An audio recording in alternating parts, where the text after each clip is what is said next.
on poursuit avec votre chronique, Louis, la dernière de la saison. Et oui, déjà, la semaine dernière, je vous parlais de l'effondrement de BFM TV en pleine crise historique. Audience en chute libre, départ en cascade, gestion cauchemardesque. Et s'il fallait une séquence pour résumer à elle seule ce désastre, ce serait celle de cette jeune journaliste, envoyée par ses supérieurs au plus près d'un incendie de forêt et arrosée par un canadair, avant de se faire engueuler par les pompiers. Bonjour, en fait je suis désolée, il y a un canadair qui vient de passer pour tout vous dire, donc on a pris l'eau. Donc oui, effectivement le feu est très intense ici, vous le voyez avec ces immenses panaches de fumée. Il y a déjà 100 hectares qui sont partis en fumée. Les pompiers qui disent avoir des difficultés à essuyer ce... Qui c'est qui vous a laissé rentrer? Allez au rond-point là-bas, de suite. On va retrouver notre reporter un petit peu plus tard quand la situation sera réglée. C'est dur. Mais pour beaucoup de téléspectateurs, le vrai problème de BFM TV, c'est surtout d'être devenu le relais le plus zélé du pouvoir macroniste. Il n'est donc pas étonnant que Gabriel Attal ait choisi BFM pour officialiser à demi-mot sa candidature à la présidentielle. Oui, pour 2027, avec vous, je veux proposer un chemin d'espoir, un chemin de bonheur, un chemin pour la jeunesse de France et pour notre pays.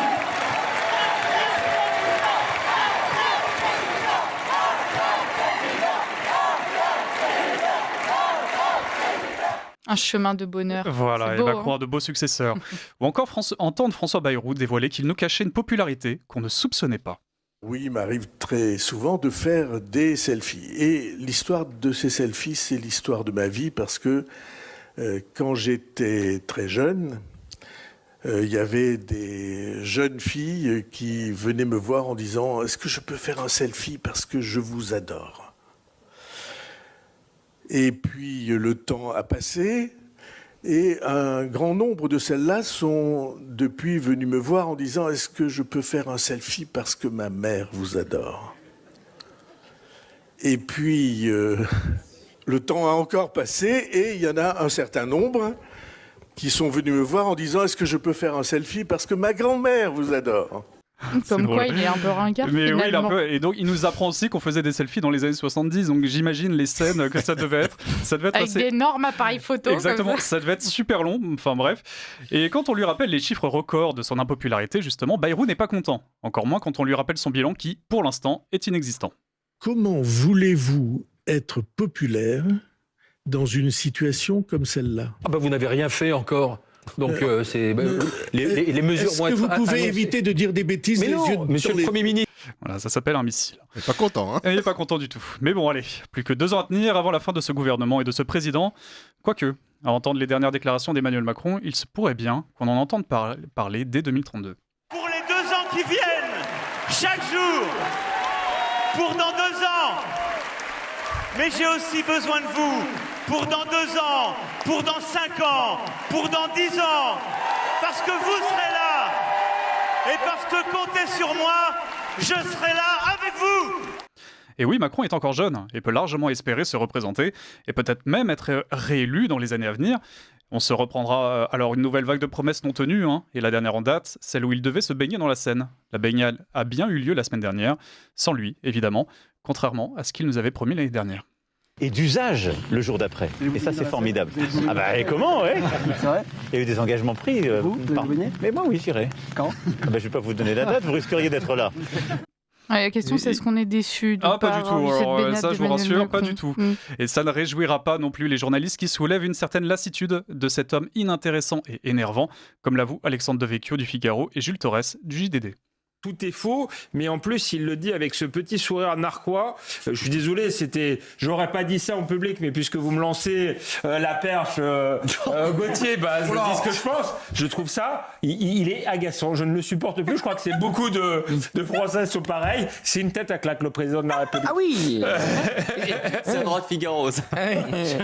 Et Jules. Non, mais c'est vrai qu'il commence à agacer tout le monde, le président de la République. Quand il nous dit, c'est scientifiquement prouvé que sa politique... Tous les patrons d'EDF disent qu'il a fait n'importe quoi. Tous les spécialistes du sujet vous disent qu'il se trompe totalement. Mais surtout, c'est cette cacophonie qui est insupportable. C'est qu'Emmanuel Macron, on voit bien qu'il essaye de remettre de l'ordre dans ses troupes. Mais en dissolvant l'Assemblée nationale l'an dernier, il a complètement fracturé, à tel point qu'aujourd'hui, ses 3 propres troupes disent qu'il ressemble à Néron. Il le qualifie de Néron. Et puis, stop, à un moment donné, de recadrer Bruno Retailleau sans cesse dès qu'il dit quelque chose. Et il en va évidemment de même pour Pascal Praud, qui aura passé un temps considérable cette année à relever les contradictions aussi arrogantes que répétées de la Macronie. C'est vrai que c'est un ton, la Macronie, et moi, je disais hier sur Europe 1, en fait, je n'en peux plus. Je ne peux pas vous dire autre chose, je n'en peux plus de ce ton. Les vacances arrivent, ça va. Non, mais je vous assure, j'ai rien contre les uns et les autres, je n'en peux plus de ce ton depuis le Covid. C'est-à-dire, M. Attal, par exemple, il parle de climato-sceptique, hein, et de discours anti-science, Charlotte Dornel. Mais t'as envie de dire, mais qui vous êtes ? Ça va, quoi. Et c'est ce que je leur dis d'ailleurs. Quand je vois Madame Pannier-Runacher, je dis, mais qui vous êtes pour me parler comme ça ? Pourquoi ? Qu'est-ce que vous avez fait ? Vous êtes un esprit, une lumière, un phare de la pensée en France ? Vous avez une expérience dans le domaine nucléaire ? Non ? Alors je préfère M. Proglio.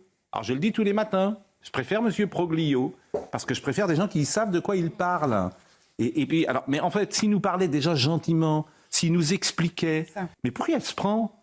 C'est irresponsable, c'est du populisme. Mais moi, je serais M. Retailleau, je lui dis, mais moi, je m'en vais de votre gouvernement, je vais l'avoir entre eux 4 yeux. Je lui dis, mais vous me prenez pour qui ? Vous croyez où ? Et restons sur CNews, où notre ami Laurent Berton a lui directement dénoncé le manque de légitimité de ce pouvoir. On admet des situations qui sont totalement inacceptables, totalement folles. Je dis pas, j'appelle personne à des actes violents, mais il faut réarmer les consciences face à cette situation. Il faut prendre du recul et de la distance par rapport à un état de fait qu'on imagine immuable. Les choses n'ont pas toujours été comme ça. Pour moi, l'État, s'il n'est pas capable d'assumer cette mission régalienne fondamentale d'assurer notre sécurité, il n'a pas de légitimité. Il n'a pas la légitimité de nous taxer, de nous prendre autant d'argent pour en faire ce qu'il en fait. Et finalement, toute cette caste, en plus d'être méprisante, traite comme un boulet des scandales absolument majeurs qui sont rappelés par le député qui a récemment mis fin à ses jours, Olivier Marleix. Je vais essayer de le dire avec calme, compte tenu des circonstances, mais ce ne sont pas ceux qui ont laissé filer Alstom, Alcatel, Technip, ce ne sont pas ceux qui avaient pour projet la privatisation d'ADP ou le démantèlement d'EDF ou celui de GDF, qui sont les mieux placés pour nous rassurer sur l'attention qu'ils portent au patriotisme économique et à l'industrie française. Le mondialiste Emmanuel Macron, qui a vendu Alstom, qui a vendu Alcatel, qui a vendu Technip, qui a laissé se faire à bas bruit la fusion de PSA avec Fiat, au détriment de l'emploi dans notre pays, des centres de recherche dans notre pays, j'en passe, etc. Enfin, le champion de la fusion-acquisition et de la finance mondiale, qui est Emmanuel Macron, hier, un discours quasiment de patriotisme économique. Il faut produire en France, quoi. C'est formidable, il découvre qu'il faut produire en France. On sera attentif effectivement à ce que là encore le discours et les actes convergent, ce qui est jamais gagné. Alors, regardez, un des sujets sauf que je connais bien pour avoir présidé la commission d'enquête sur Alstom, la vente d'Alstom à GE, dont le grand architecte a été Emmanuel Macron, dans le dos à l'époque d'Arnaud Montebourg, qui a amené un des virages d'Emmanuel Macron. Après avoir vendu les turbines Arabelle, turbines d'Alstom à General Electric, il a décidé, quelques mois avant la campagne présidentielle, à Belfort, de les racheter. Qu'est-ce qu'on a découvert avec EDF ? La vente, ça a été annoncé par Emmanuel Macron, de mémoire, je crois, peut-être une bêtise, en février, il me semble, 2021, avant la campagne présidentielle. 2022, présidentielle, pardon, février 2022. Qu'est-ce qu'on a découvert ? On a découvert qu'en fait, les licences, la propriété intellectuelle, les licences, c'est important quand on parle d'entreprises aussi stratégiques qui ont un savoir-faire de haute technologie, que les licences qui étaient censées être protégées par le droit français, protégées par la loi. J'étais allé voir personnellement les lettres d'engagement prises par General Electric à Bercy, les lettres secrètes, etc.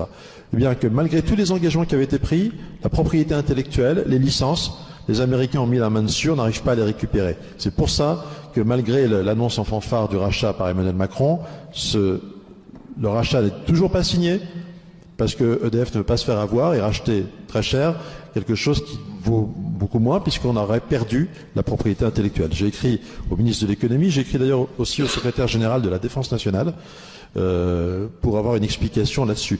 Et Olivier Marleix avait également pointé une collusion pour le moins étrange entre certaines figures du macronisme et la vente d'Alstom, un scandale de plus raconté par le média Off Investigation. Début 2019, le député LR Olivier Marleix avait dénoncé un pacte de corruption dans la campagne Macron de 2017. Olivier Marleix a découvert un élément troublant.